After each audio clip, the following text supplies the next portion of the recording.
Good morning everyone, welcome to my channel. তো সকালবেলায় ছাদে গিয়ে দেখছি কত সুন্দর মেঘটা, মানে মনে হচ্ছে মেঘের পেছন দিয়ে সূর্য জানি টুকি মারছে। তো এত সুন্দর লাগছে, দেখো পুরো মনে হচ্ছে আকাশটা পুরো সিনারি যেরকম আমরা দেখে থাকি। তো তারপরে আমি দেখতে দেখতে আমি গাছে জল দিয়ে দিলাম। জল দিয়ে মা তুলসীকে নমস্কার করে একটুখানি হাঁটাচলা করছিলাম। মুখটা এত ফুলে গেছে না যে কি বলবো, চোখগুলো মনে হয় ডাম্বু ডাম্বু হয়ে গেছে। তো তারপরে আমি মুখটা আর কি কীরকম লাগছিলো, আর গলায় তো এখন কোনো কিছুই পরতে পারছি না। এর জন্য ভাবলাম না, কানেরটা না পরলেই নয়, এর জন্য কানের একটু পরে নিলাম, নাহলে বাজেই লাগছিলো, পুরো কান গলা পুরো খালি খালি। এর জন্য কানেরটা পরেছি। এখন জানো তো কী হচ্ছে, কানেরটা পরলে না মানে কানটা মনে হচ্ছে প্রচণ্ড ব্যথা করছে, তার মধ্যে গুজির কানের, তো এর জন্য। তো দেখি কাজ করে কিছু টাকা জমিয়ে একটা কানের করব, করার ইচ্ছে আছে। এবার কি বলো তো, বোজোর ট্রিটমেন্টে আমার টাকা যায়, তো আমারও আছে নিজস্ব খরচ, তো এর জন্যই ঠিকঠাক গুছিয়ে আর কি করতে পারি না সব কাজ। যখনই একটু গুছিয়ে রাখি তখনই একদিক থেকে না একদিক থেকে বেরিয়েই যায়। তারপরে এখানে আমি ঠাকুরের সাজগুলো করে নিচ্ছিলাম বসে। তো এটাতে অনেকটাই টাইম দিতে লাগে, এখানে অনেক কাজ। আর এখানে দেখো আমাদের রান্নাও হয়ে এসেছে, আলু ভাজা, ডাল, উচ্ছে দিয়ে। তো উচ্ছের ডালটা এই সময় খাওয়া যথেষ্ট ভালো, যত পারবে তোমরা উচ্ছে খাবে, মানে তেতো জিনিস খাবে। আর এখানে একটা তরকারি করছিল। তো সকাল থেকে এতটাই গরম লাগছে, খুবই গরম পড়ে গেছে। ফ্যান চালাচ্ছি তাও মনে হচ্ছে না যে ফ্যান চালিয়েছি বলে।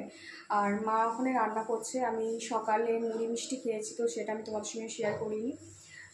আর হচ্ছে এখন আমি কাজগুলো করছি, তো কাজগুলো করে নিই। তারপরে একটুখানি আগের দিনের ভাত একটু জল দেওয়া ছিল, মা জল দিয়ে রেখে দিয়েছে, আমি বলেছিলাম সকালবেলা আমি জল দেওয়া ভাত খাবো, তো এর জন্য এখন দেখি তরকারি করবো। কালো ভাজা তো কমপ্লিট হয়ে গেছে, তো তারপরে আমি জল দেওয়া ভাত খাবো। তো এত গরমের মধ্যে জল দেওয়া ভাত খেলে মনে হয় শান্তি পাচ্ছি।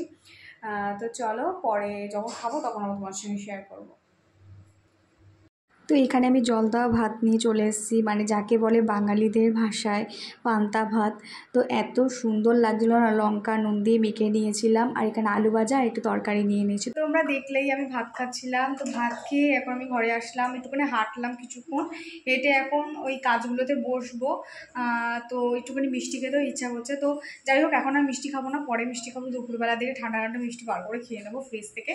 আর হচ্ছে এখন ওই ঠান্ডা ভাত যেহেতু খেয়েছি, এখন না এত ঘুম পাচ্ছে যে কি বলবো, চোখ দুটো মনে হচ্ছে ঢুকে যাচ্ছে। এমনি তো কালকে রাতে অনেক রাত করে ঘুমিয়েছি, তার মধ্যে আবার ঝড় এসেছিলো, এর জন্য আর ঘুমাতে পারিনি ঠিকঠাক।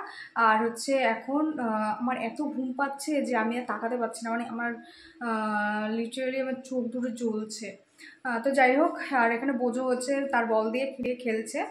আর এখন আমি চলো ঠাকুরের সাজগুলো করে ফেলি, না হলে হবে না, কারণ ওই কাজগুলো আমার ইম্পর্টেন্ট, কারণ বোঝোর সামনে ভ্যাকসিন, তো সেই টাকাটা আমাকে জোগাড় করতে হবে।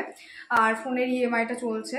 তো যাই হোক, দুটো আমার এখনও খরচ আছে বড় বড়, মানে অনেক বড় বড় আর কি। তো চলো আবার পরে তোমার সঙ্গে কথা হচ্ছে। তো এখানে আবার আমি কাজে বসে পড়লাম, আমি কাজ করছিলাম এখানে বসে বসে। আর দেখো এখানে তারপরে রান্নাঘরটা পরিষ্কার করা হয়ে গেছে, আজকে মাই করেছে রান্নাঘর পরিষ্কার। তারপরে আমরা সবাই স্নান করে ছাদে চলে আসলাম। ছাদে এসে এখানে মা সব ঠাকুরের বাসনগুলো তুলে, মানে ঠাকুরের বাসনগুলো মাজছে। আমি আর কি লক্ষ্মী ঠাকুরের ঘর সব উঠিয়ে দিলাম, তারপরে মা মাজছিল। তোমাদের সঙ্গে অনেকক্ষণ পর আবার কথা হচ্ছে, এখন 6টা বাজে। আমি দুপুরবেলায় ঘুমিয়ে পড়েছিলাম ভাত খেয়ে। তারপরে না এত ঘুম পেয়ে গেছিলো যে আমি ঘুমিয়ে পড়েছিলাম। তখন 4টে বাজে, তো 4টের সময় বাবা, মানে মা বলেছিল যে ডাকো, তো বাবা আর ডাকেনি। তারপরে আমি নিজের থেকেই উঠলাম 4টের সময়। তো 4টের সময় ঘুম থেকে উঠে বোঝো বসেছিল, তো ওকে স্নান করিয়ে দিলাম। এত গরম জল, মোটরটা চালিয়ে আগে ঠান্ডা করে নিলাম জলটাকে, মানে ওই জল এই জল মিশে আর কি ঠান্ডা হয়ে যাবে। মোটরটা চালিয়ে তারপর বোঝোকে স্নান করালাম, আমি স্নান করলাম। স্নান করে পুজো দিলাম, পুজো দিয়ে আর এখন হচ্ছে মা, দেখতেই পারলে যে মা ছাদে গেছে কালকে, যেহেতু বৃহস্পতিবার পুজো দেবে এর জন্য। তো দেখি কালকে কি পুজো দেয়, কি ঘট বসায়। তো আগের সপ্তাহে তো আমিই করেছিলাম, এবার দেখি। আর হচ্ছে এখন আর সেরকম কিছু নেই।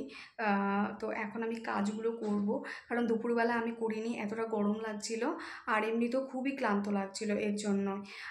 আর মুখের মধ্যে না এত অ্যালার্জি হয়েছে, এত চুলকাচ্ছে মুখটা যে আমি থাকতেই পাচ্ছি না, এত অনেক চুলকাচ্ছে, মানে মুখটা আর কি এখান দিয়ে সব গোটা হয়ে গেছে, পুরো সারা মুখে গোটা হয়ে গেছে। তো চলো আগে তো মা বিকেলবেলা দোকানে গেছিলো, মাকে বলেছিলাম যে মুড়ি আনতে, কারণ মুড়ি খুব কম ছিল আর আমরা সকালবেলা উঠে একটুখানি জল মুড়ি তো ছাতু মুড়ি এগুলো খাই, এর জন্য মা মুড়ি এনেছিল। মুড়ি, মার জন্য বিস্কুট আর 3টে আইসক্রিম এনেছিল, বোঝোর জন্য, আমার জন্য। তো বাটি আইসক্রিম তো পাইনি, এর জন্য কাঠি আইসক্রিমগুলো নিয়ে এসে, মানে তো বোঝো আমি মা খেতে খুব ভালোবাসি আইসক্রিম। আর বড় আইসক্রিম আনলে কী বলো তো, যদি কারেন্ট চলে যায় তো গলে গেলে এইটাই ভয় লাগে। তো মুড়িটাকে আমি ঢেলে এখানে দেখো জামাগুলো আমি যেগুলো আর কি কেচে দিয়েছিলাম সেগুলো আমি মেলে দিলাম। তারপরে এখানে দেখো আমার সামনে বোঝো চলে আসছে।